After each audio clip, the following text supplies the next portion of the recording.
And, we are here talking about the final season of Arrow. Comes out on home video on April 28th. Just for you guys looking back at the final season, going into it, what were your emotions like? And then versus, at the very last day, once they called cut on your last scene.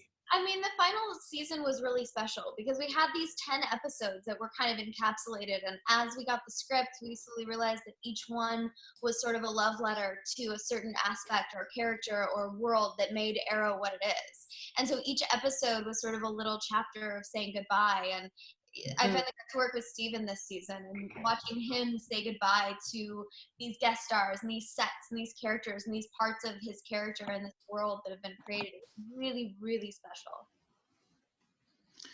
And I mean, sorry, go for it. No, just like, I'm very well said. Yeah, I think I also feel like a sense of pride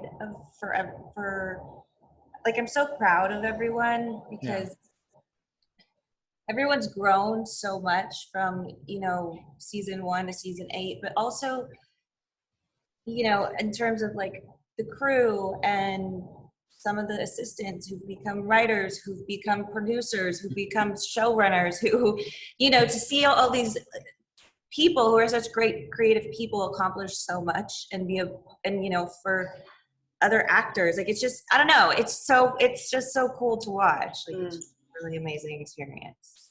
So grateful. Yeah, grateful from beginning to end. Yeah, good. And I think, obviously a big part of the final season, everyone was really excited about the Green Arrow and the Canaries episode in particular.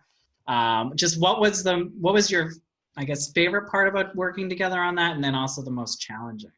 I think for me, they were sort of one and the same. We've worked together for almost 2 years now, kind of establishing these characters and these relationships. And then when the world is reset, Mia now has 2 lifetimes, really, 2 sets of memories, 2 sets of relationships that she is dealing with, and 2 skill sets. We saw her as such a strong, badass fighter before, and then now she has an entirely different sensibility. She has social skills, but she's not a fighter. So now getting to blend those 2 together and play with that aspect of what instincts take over at what moments was really fun, but also a challenge in a way. Yeah, I think it was, for every show,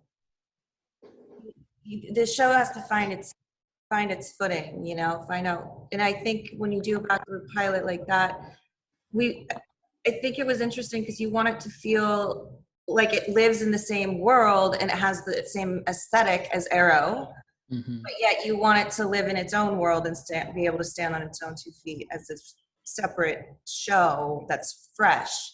So finding the balance, I think, between that is tricky and can be, but I feel like we did a really good job at, it's a fine line, and I feel like we did find it. Like, we found a balance, but it was really fun also just to work with like such awesome, cool women and everyone was so supportive and excited to be there, and it was great. My answer is the same as Katie's. Like, making it our own show, but keeping this like essence of Arrow was like that line of, this is really fun. Sorry if I can't curse. It's fine. And like, this is really challenging. Like, this, like, what is the aesthetic? What is the color scheme? What are we doing? Yeah. But then when it all came together, it was so beautiful. I was so proud of it, you guys. Yeah. I love you guys. I'm proud.